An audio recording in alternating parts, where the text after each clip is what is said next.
Hello and welcome. You're listening to the Investor Lab, the auditory epicenter for passionate people seeking a life of freedom, choice, and abundance. And my name is Goose. And what's your name? My name is Gabby. Yes. Yes, it is. And Gabby, you're the champion. I'm the champion today. You're the champion. Always. You are absolutely, unequivocally the champion of certain parts of your life. Undoubtedly, you are the best in the world. And today, we talk about that. Not just about the fact that Gabby's a champion. We could talk about that all the time. We could talk about that all the time. We talked about ego metrics and why, frankly, they're killing you and killing your aspirations, killing your dreams, killing your goals. And frankly, it is ego metrics are the path to unhappiness and a lack of fulfillment. Ooh, that sounds dark. But we talk about a lot of good stuff, didn't we, Gabby? What did we cover? We touched on why... Why? We did touch on why. We touched on why. We touched on why a lot. A lot of why. Essentially, why certain goals might actually not be fulfilling you because they're not actually the right goals. You may have set the wrong goals, people. You may not, and you may. But what we talk about today is the difference between metrics and goals and how to make sure you're measuring yourself against your own outcomes and not just measuring yourself up against others, and how comparing yourself to other people can actually cause you to go backwards. We sort of covered that a little bit. Yep. We touched on property goals. We touched on health goals. We touched on social goals. Touched on dopamine. Yep. Dopamine's quite a prevalent issue in there. Yeah, totally. We even spoke about the trying to find the balance between quality and quantity. Yeah. And why it's actually much more important to focus on what's going to serve your best interests based on who you are, and where you're going. Yep. My favorite thing in this episode is that no one cares about you. Is basically what we get into a bit later on. No one really cares about you. Might sound rough, but that is what's actually going to bring you a lot of happiness and satisfaction, is realizing that you're the only one that cares about you and you're rowing your own boat and no one else cares. Totally. I reckon there's, in the last 20% of this episode, there's some heavy gold. That's when we really hit the seam and really just like tore it open. Yep. So if you have ever felt inferior, insecure, unsatisfied, unfulfilled, if you've ever felt like everybody else is doing better than you, and if you ever felt like what you're doing just might not be enough and you haven't had enough gratitude for where you are and where you're going, well, this episode's for you. So in this episode, we really try and give you some perspective on how to measure up against yourself and no one else so that you can stay focused on running your own race at your own pace and keeping your own score and becoming your own champion. There's a lot of gold in here, and I really think it's going to be quite valuable to many people. And it's one of the most important things I think anyone can remember is that no one is keeping score on your life except for you. So just make sure you're keeping the right score for yourself.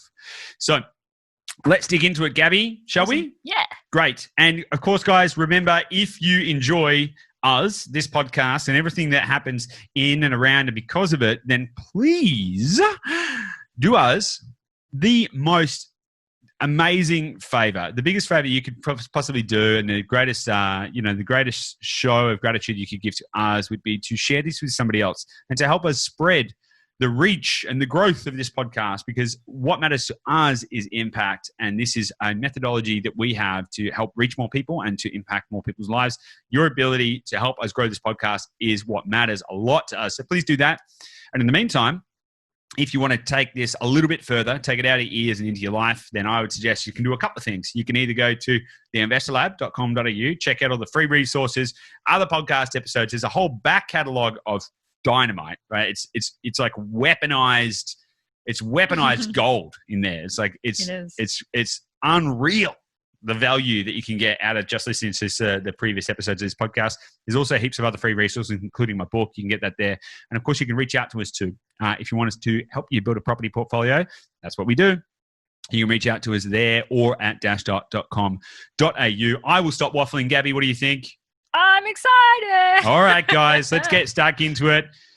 Let's start talking about why ego metrics are killing you. See you on the inside.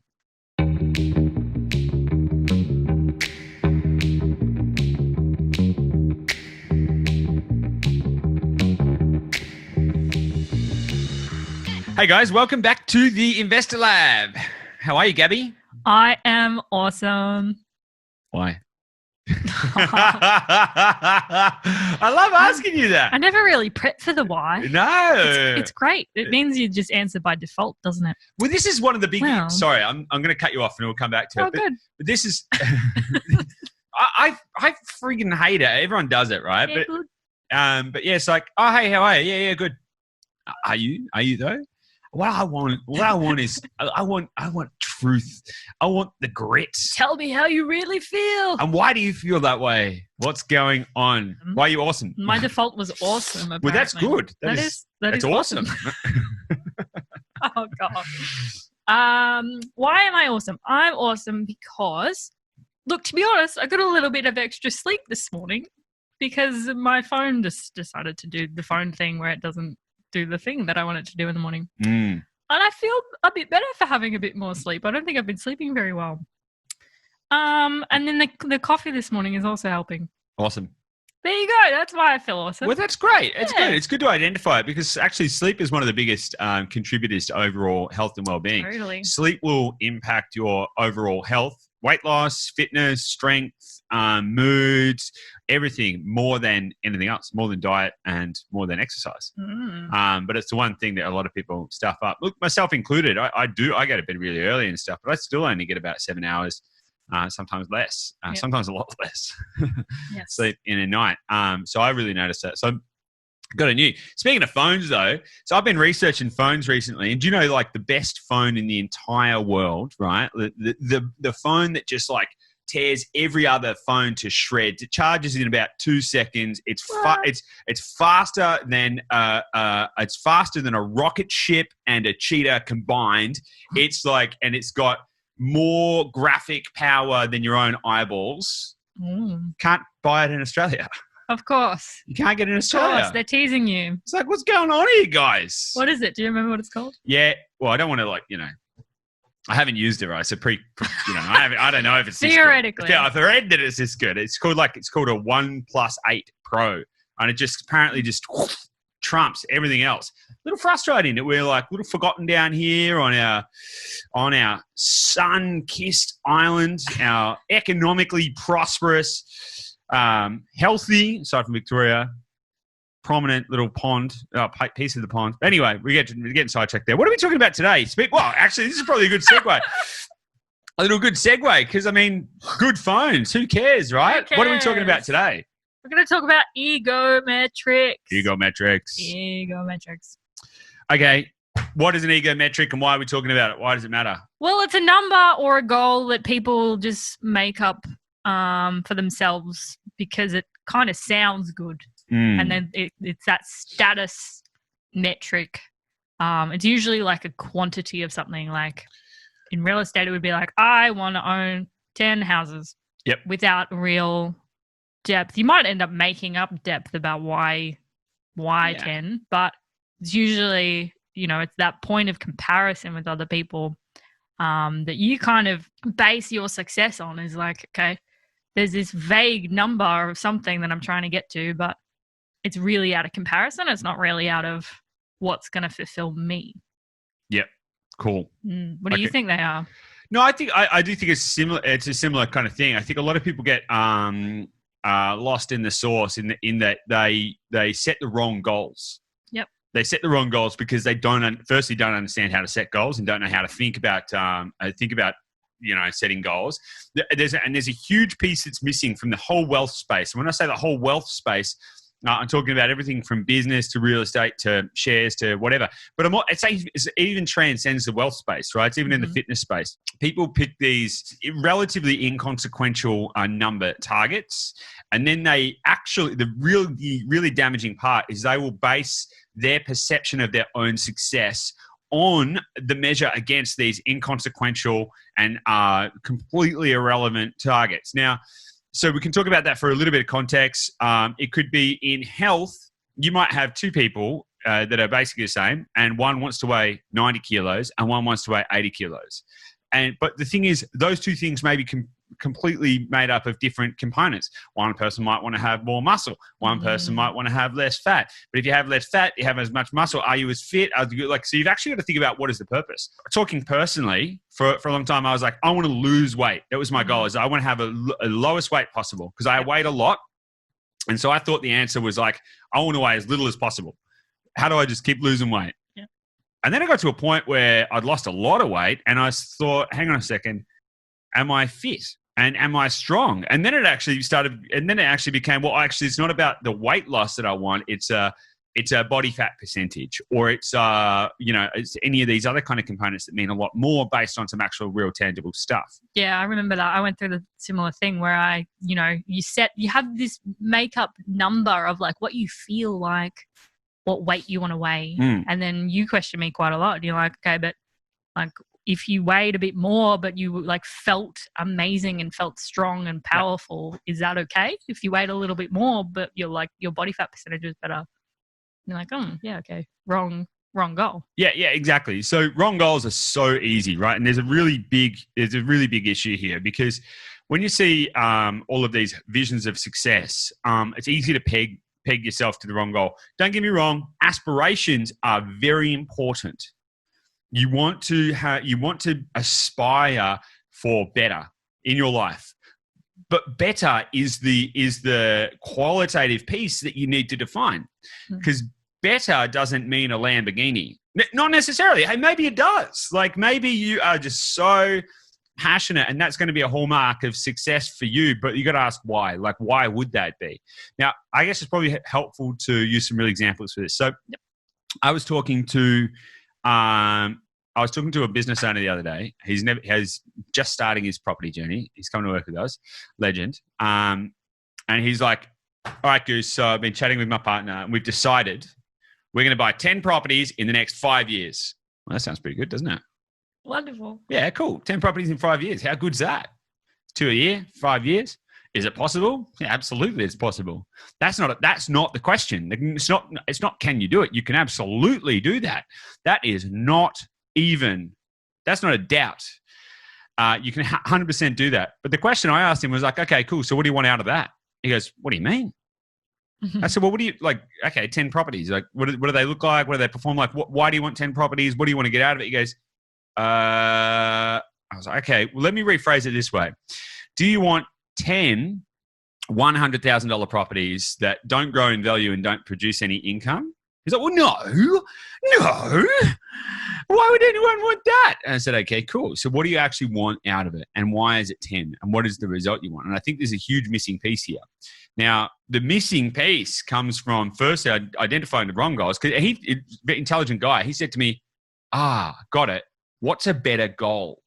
He's the first person that's in a long time to ask me that. He goes, what's a better goal? Because he quickly realized, he was like, oh, hang on a second. I've just picked a number based on these other, inputs that have happened around me, that larger portfolios are better, bigger is better, more status. I have this, rah. And so he's like, oh, what's a better goal? And that's obviously a pretty deep question. But I think and we can dig into kind of that kind of stuff, so potentially some more deep and meaningful metrics that people could use in their own life. But I think that's a really useful example of someone who just like picked a number. Because I mean, how many times have you seen or heard, these kind of real estate hotshots, and they're like, I bought 20 properties in 10 years and woo, look at me and look at me go. And there's just so much machismo just loaded up in that. And it's like, yeah, great. Like, awesome. Like, hey, don't get me wrong. Do I want 20 properties in 10 years? That'd be sweet. Like, yep. I would not say no to 20 properties in 10 years. That would be cool, right? That would be really cool. But I tell you what, I would hate to have 20 properties in 10 years if they didn't perform, if all my money was locked up, if my debt levels were too high, my risk was too high, and they weren't fulfilling me, and it was a lot of hard work and didn't deliver me to an ultimate outcome of greater levels of fulfillment. Mm-hmm. So I think that's where a lot of people get lost. Sorry, I rambled a little bit there. No, it's good. It's good. Cool. So I think one of the big things that people are missing when they're setting good goals, and the reason that people get hung up on ego metrics. Ego metrics permeate through so much stuff. It's likes on Facebook posts and stuff as well. Yeah, which is kind of why people have such trouble with social media, right? It's because they get hooked on those little ego boosts of the little like button or the little notifications. And well, ego metrics are addictive. Like this is the point. So there's a whole study. So Nia El wrote a great book called Hooked, and the whole premise of that book was looking at the ways that businesses grow like horrifically big, grotesquely large, by basically having ego metrics built in. So stuff like Facebook, where you get notifications, so you're getting alerts, so it gets you to come back and do things. And the more you interact with it, the more you get feedback. Oh my God, I got 5 notifications today. Oh my God, 173 people wish me happy birthday. I don't even know who they are. Yeah. Like, I don't even know who they are. But there's all these kind of feedback mechanisms that we're constantly bombarded with that give us a sense of status, self-worth, self-importance, and ultimately it doesn't mean shit. Like, it doesn't mean shit. I have systematically been extracting myself from the Facebook.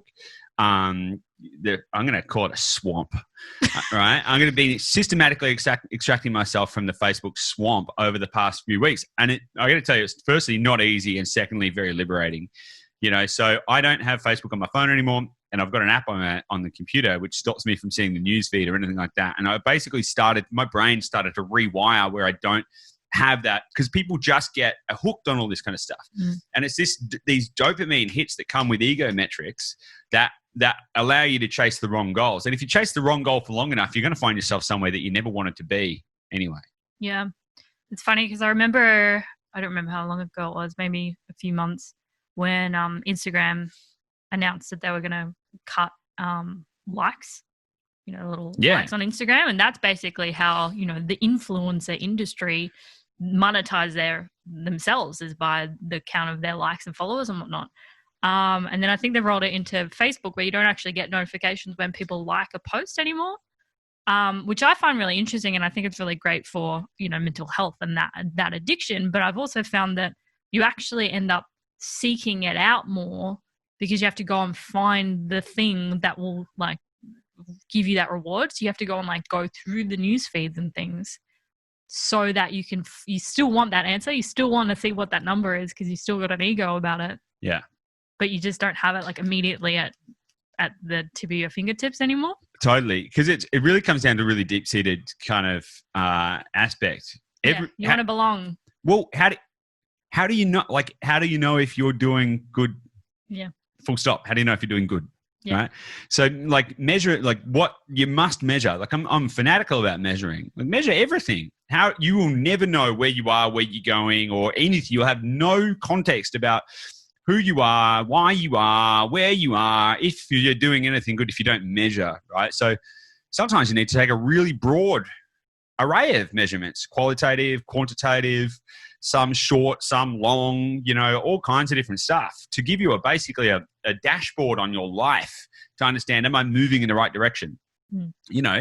For example, like one of my measurements is, did I go to the gym 5 times this week? And it's very easy. Is it 4 or 6 or it's 3 or 5? And it's very easy. That gives me a number, and that is a metric. I jump on the scales each day. That's a metric. I actually track my food. That's measurement and a metric. Mm-hmm. All of that kind of stuff. Now, the same thing goes. You obviously want to do the same with real estate. You want to track, like, is it going well or is it going bad? Do I need to take any evasive action? Do I need to stop eating, donuts? Do I need to, like, what is the course of action? And without understanding that metric, you can't course correct in your life. But the problem is we hedge ourselves against the wrong yardsticks, the wrong measurement tools. The measurement tools that people use become based around ego. They become based around, do other people like me? Will other people think that I have achieved a lot of stuff? That's a really big one. Mm-hmm. And this is where the ego comes into it. Because once you can kill your ego, you can start focusing on yourself.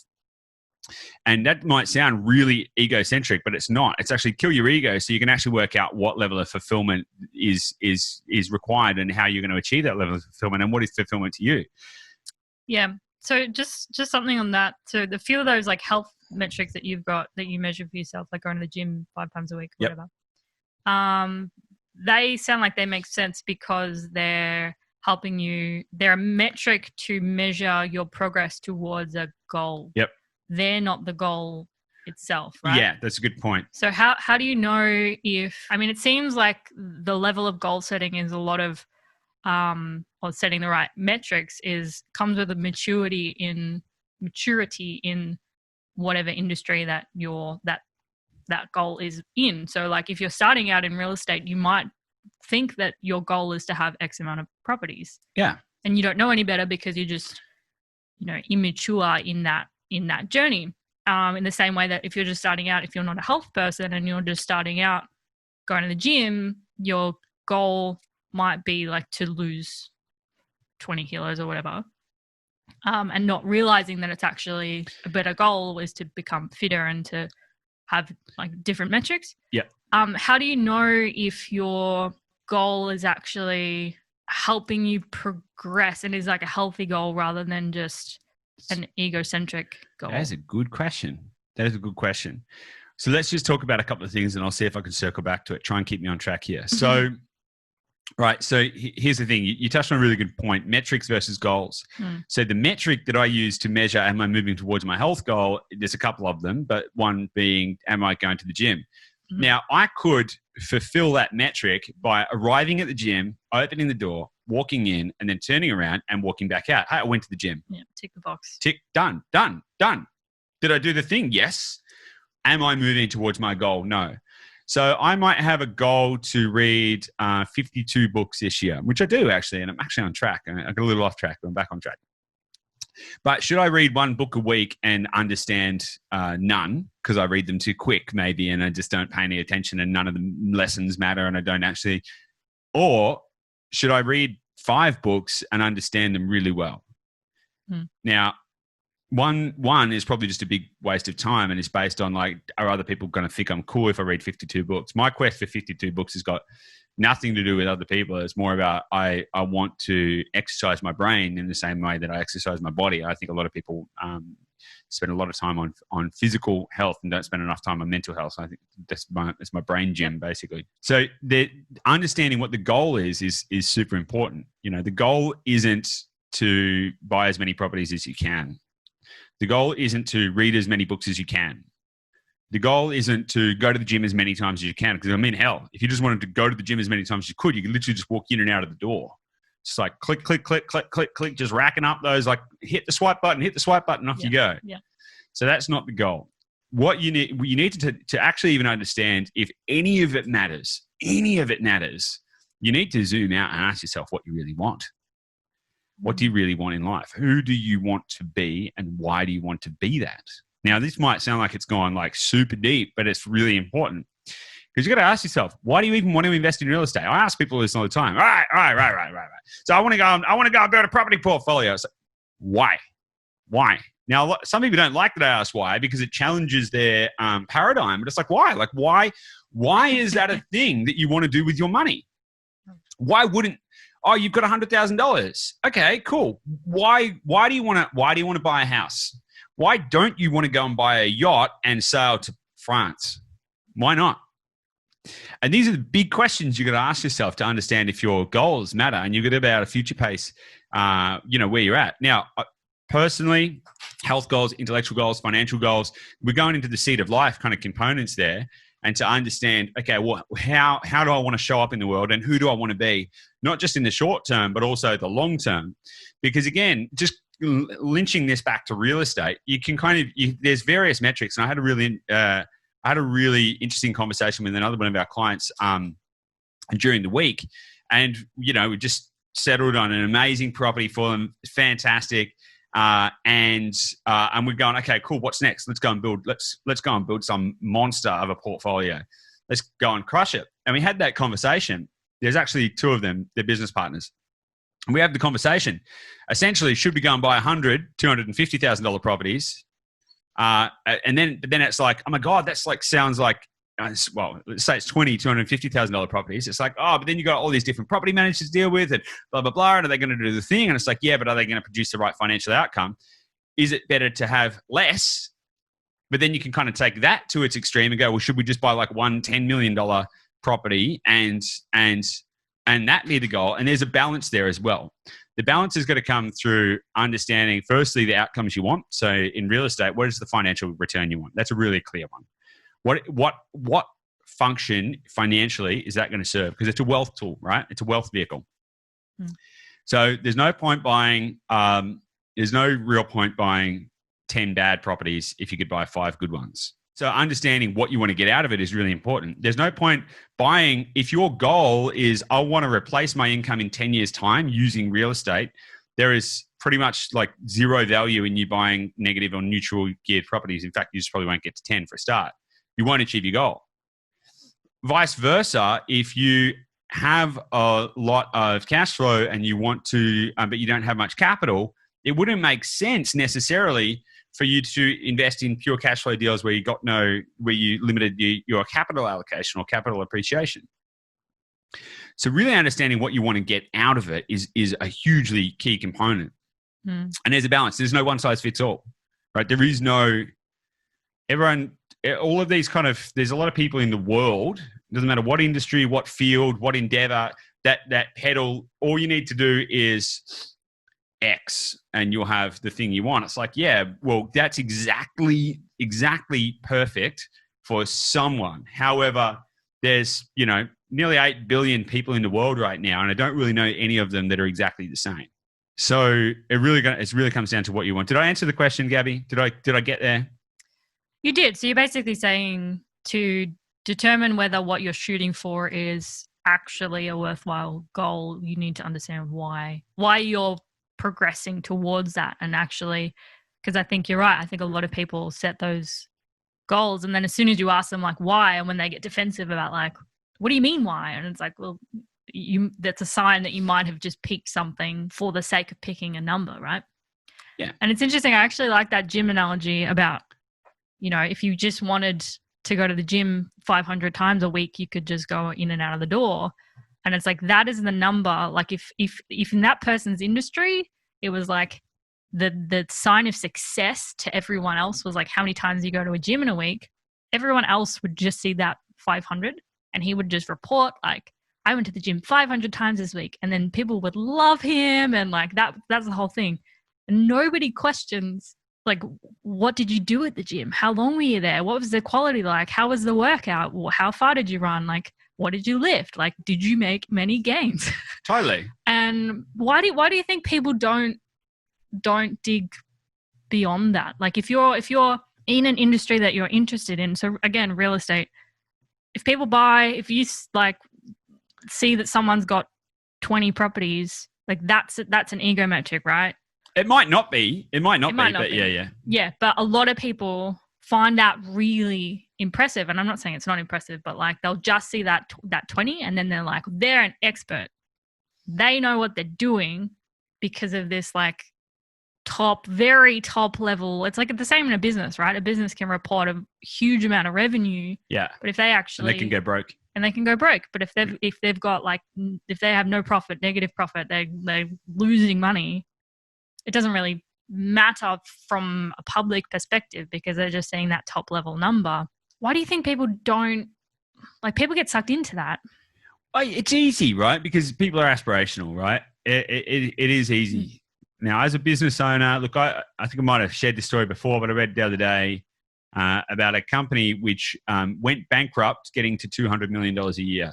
So they grew their business. They grew their business to the point that it was generating $200 million a year in revenue, and they went bankrupt because they went broke getting to a revenue goal. They set the wrong target, and they got there, and in the meantime, they went bankrupt and had nothing to show for it. The software company. Now, and another really great example is another guy I was talking to the other day who's got 12 properties. 12 is a lot more than most people. You got to remember that only 8.7% of the population have ever even invested in property, and of that 8.7%, 93% never get past 2. Right? So this guy's got 12, crushing it, right? Crushing it. He knows what he's doing, yeah. You'd think so. You would think so. Literally no idea. Like literally no idea. I was chatting to him and he's like, yeah, I don't know. Like none of my properties make any money. And in the 10 years that I've had them, they've only gone up by, it was fractional. It was like 1 or 2%. It was crazy. It was like, oh my God. This is the worst. And he just had no idea, but he just thought the number was the goal. Now, I was like, there's no way I would want that portfolio. It sounds horrible. So the thing is, though, because people, it's very easy. The ego is very satisfying, right? Mhm. And dopamine is a hell of a drug. Like, it really is. Dopamine is awesome, right? And that's the thing, that if you can keep, the more you can keep chugging that along, right, the more you're going to feel as though you are achieving some esoteric sense of, external fulfillment. But fulfillment doesn't come from outside. Fulfillment comes from inside. Right? And this is where I think a lot of people come. They want approval from their friends. They want approval from their family. They want approval from other people. They want to know that they've done something, made it. They've really ticked that box. The reality is, the people that I know who actually have the highest levels of fulfillment and freedom and choice and the ability to go and do the things that they want, spend time with their family, they've got surplus income, they can build a portfolio, they're very relatively stress-free, all of that kind of stuff. They like dress in black t-shirts from Kmart, and they may not even own a car, and like, life's cool, life's great, like life's awesome. And they don't go around, talking about, here's my Lambo, here's my nice suit, here's my 30. They might look, again, there's nothing wrong with having a lot of properties, right? There's absolutely nothing wrong with that. And that's not the point of this narrative. There's nothing wrong with going to the gym 10 times I don't know, maybe 10 times in a week's too. I don't know, right? But my point is, there's nothing wrong with those metrics as long as you understand whether they are the right ones for you. Like, so if you take another example, Eddie Hall, who was like the strongest dude in the world, Thor is now. And the amount of calories he was eating in a day, I was fucking crazy. It was like 8,000. It's like, you could very easily draw a distinction there and say, oh, okay, in order for me to be the strongest man in the world, all I need to do is eat 8,000 calories a day, or whatever it was. It was crazy. 8,000 is probably wrong, but it's huge. It's huge. It's crazy, right? And so you could just simply, okay, so the trick to getting strong is eating 8,000 calories. No. The reason he has to eat 8,000 calories is because he does all this other stuff. And it's kind of like a switch around. I think people just focus on the wrong number at the wrong time. The reality is, no one else should be keeping score of your own life. And I think this is the big message. It's like, it's really important to keep score for yourself.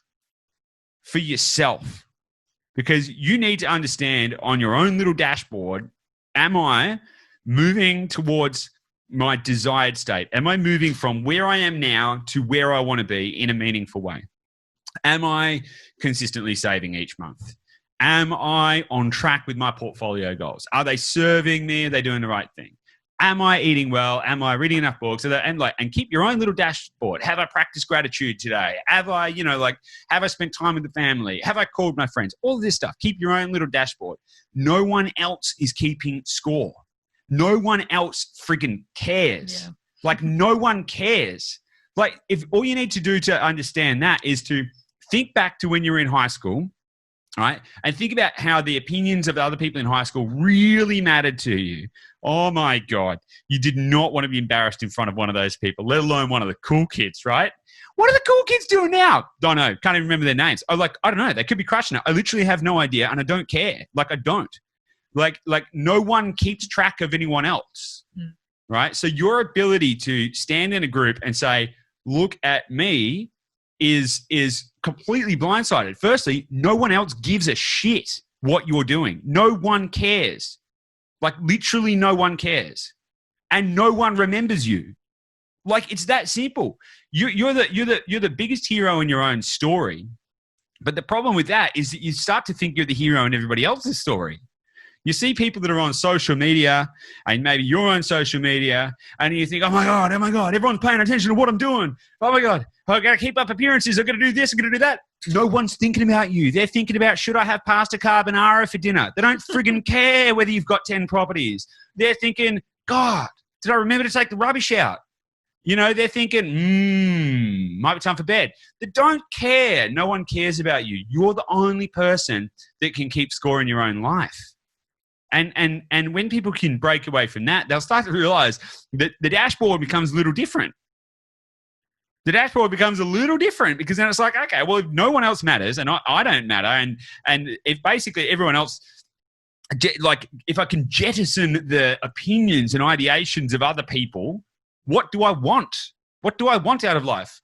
Do I want to be able to eat pizzas every single day for the rest of my existence? Well, cool. But what is that going to mean you have to do? Maybe you do need to go to the gym 500 times a day, and you just got to understand and kind of put all that in context based on who you are, where you're going. Yeah, because I think in theory it makes sense, right? You do hear about no one cares about you, no one gives a shit about you. Everyone's just thinking about themselves in the most innocent way possible, right? It's just how we're wired. We're wired for our own survival. But I think it throws people because inherently you can have a sense of judgment of others. But I think that judgment tends to last like a minute. Like if you think about people that are like self-conscious about the way they look, part of that is like, okay, I can accept who I am, and like if I feel good then that's fine, whatever. But then that gets debunked in your mind because you find moments when you will judge others on what they look like.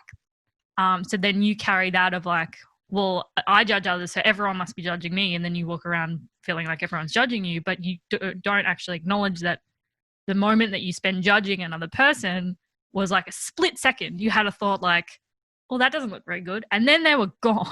Yeah. Then you never thought about them again. And then you went like, oh, I better not wear that because that didn't look that great, and whatever the context is of this.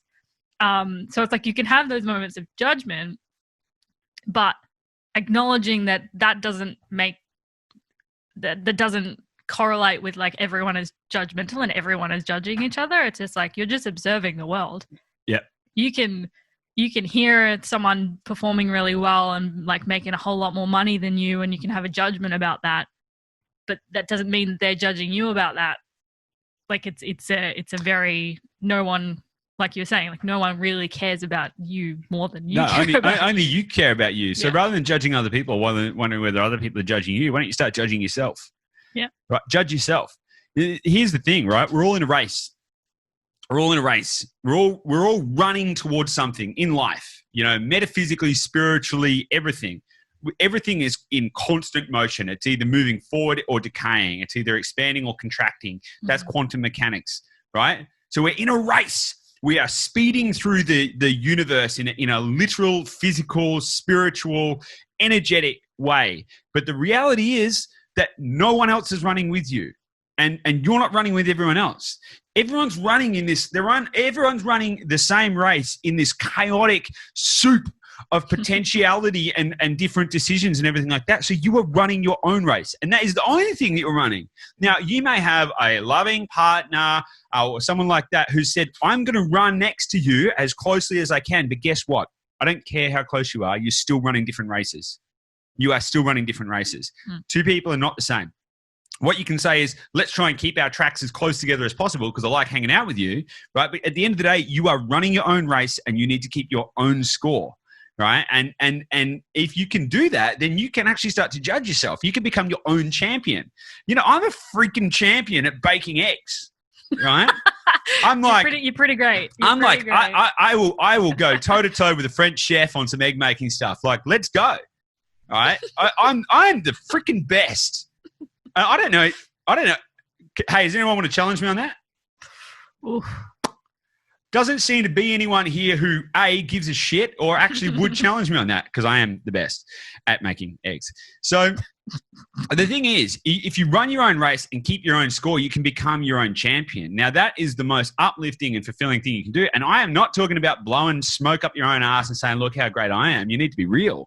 But the reality is, if you keep score, if you focus on your own goals and your own metrics, right, maybe buying one property in the next 5 years would be like that's a stretch goal, and it's going to and you're going to crush it and you're going to get that. And that is going to be a vehicle to freedom for you for later in life. Awesome. Don't feel bad that it's going to happen in 2 or 3 or 4 or 5 years. Feel enriched by the fact that you were on that journey. Like just love it. Like fall in love with the process and keep score along the way. And that's the only thing that matters. Like the fact that somebody else has 10 properties and you have none right now, you're not you don't, you haven't lost 10 properties. It's not like you don't have, it's like you're not losing. You're not losing. You're winning because you're still running towards your one property, which is just a little bit ahead. Yeah. You can't compare your own chapter 1 to somebody else's chapter 12. At the end of the day, if you can run your own race, keep your own score, look at what matters to you. And if you are running on a track next to somebody else, make sure you keep staying and going in the same direction because, that's important. You do want to stay connected.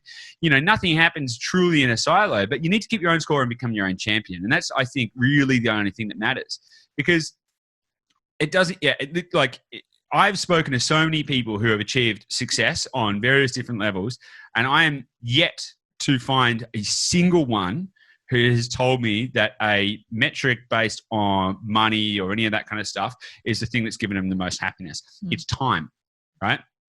Time and their ability to spend that time well. So there's no point having a lot of time if you, if all you do is eat Big Macs all day and you can't, maybe if you love Big Macs, right? But, it's how to spend your life well. It's fulfillment. So fulfillment comes from, the literal definition of fulfillment is achieving the highest potential of oneself, right? So it's achieving your maximum potential. Now, your maximum potential, my maximum potential, and Stevie down the street's maximum potential are going to be really, really, really different things. Okay, so if you judged your maximum potential against mine, and I judged mine against Stevie's, and Stevie's judged his against yours, we're all going to be really depressed, right? Yep. You're not going to bake eggs as good as I am. Stevie's probably better looking, and Stevie's not as intellectually superior as you are, right? Wonderful. How good. So, we've all kind of got these things that go for us that we are champions. I'm the best at baking eggs. Good. Right. And so I can wear that crown and I can be my own champion. And once we understand that we each have unique abilities and unique superpowers, we can start to lean into that. I know few people who can think and articulate big ideas in the way that I can. Mm-hmm. Few, not none. I'm not the champion. Right. But I know few. And I know a lot of other people go, oh my God, I don't know how you can talk in public like that. And they start to feel inferior. They're like, oh my God, why can't I talk in front of people? Why can't I speak better? And then they start to feel shit. And it's like, I don't know, maybe they can actually bake eggs better than me, And here's the thing, if you play that comparison game, you're never going to live a happy life. Yeah. I think that comes down to, an individual's values. If you value family time and you see someone else who's more successful than you and manages to spend more time with their family, that would make you feel inferior more than their financial success, right? Yep. Totally. It's a big thing, right? A lot of people see other people with more money. Mm-hmm. And they go, oh my God, wouldn't it be great to have that life? And it's like, we don't even know what that life's like. No. How hard do they have to work? Are they working 100-hour weeks, 200-hour weeks? I don't know if I haven't done the maths on that. Do they have good balance in their life? Are they healthy? Do they spend time with their family? Has the pathway to that destination that they are currently at, has that been a pathway that's paved with joy or is it paved with distress? And here's the thing, if you knew what they had to do to get there, would you even want that life?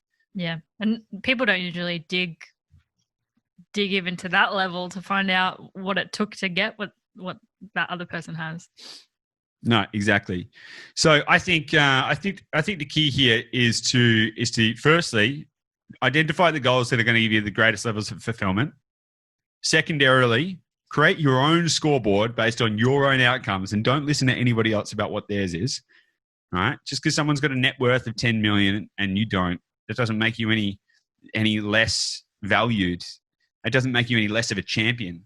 And so if you can run your own race, keep your own score, and understand where you're going and why, then there is nothing left in your life other than to focus on that, focus on the process, focus on fulfilling your own highest potential, and practicing gratitude every single day for the opportunity that you have to continue to do that. There is nothing more, I think, I think really the key to happiness is to know that you're doing your best. I don't think it's really hedged on anything else. Just to know that you're doing your best. Yeah, everyone talks about the meaning of life and purpose and stuff like that. It's like, am I doing my best? Am I achieving my highest potential? Am I doing the absolute best that I can? And I think if you can answer yes to that, God, it literally doesn't matter how much money you have, how many properties you have, or anything like that. You're there. And so the more that you can understand how close you are to that line, the more that you can keep dialing that in until you suddenly achieve that and then disappear into a ball of light and energy and become one with the universe. Boom. Boom. Amazing. Awesome. Any other questions, Gabby? Do you think we've covered this enough? Do you think this has been good? Do you think it's been valuable? Do you think people get anything out of this, or has it just been rambling? I really hope people get something out of this. What have you gotten out of it? Just a reminder that, like, you really have to spend some time to identify what your values are and what was going to fulfill you genuinely, and not just grabbing at random goals because that's what other people have, and then pitting yourself against those goals that you didn't even want in the first place. Yep. Yeah, it's good to have those reminders periodically to check in with yourself about that. Yeah. Yeah, nothing will crush your happiness more than comparing yourself to others. Like, literally nothing. Nothing will destroy your sense of self-worth and happiness and fulfillment, then nothing will do that more than comparing yourself to others.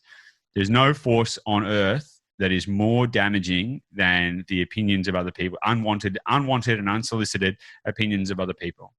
Cool. On that note, let's wrap it up. I'm going to go and bake some eggs. Are you? Oh, yeah. Yay! Hey, the champion! The champion is here. All right. Awesome, guys. If you've liked this and if you think this has brought value, if you think that listening to this podcast enriches your world experience in any meaningful way, and I certainly hope it does, then I would love, and I'm sure Gabby would love you to do this too, I'd love for you to share this with somebody else and tell them, listen up, you need different metrics, and send it over to them and tell them that they need to seek fulfillment first, and then everything else will fall underneath that and will fall into place. And that would be really valuable to us because, one of the ego metrics I want to look for is a bigger podcast. There you go. So, it really helps us to grow our podcast, and we really desire to bring a different lens to the whole world of wealth and real estate investing in a way that's going to create a much deeper and more impactful chasm of fulfillment in the world. So your ability to help us really helps us on that journey too. So, and if you want to reach out to us directly, you can do it two ways. You can head to dashdot.com.au, check that out. We can help you buy properties there. Or if you want to grow and learn and do all that other kind of cool stuff, get heaps of free resources, guides, and all that other stuff, head to theinvestorlab.com.au. We are here to serve. And thank you for being a part of this podcast episode. Thank you.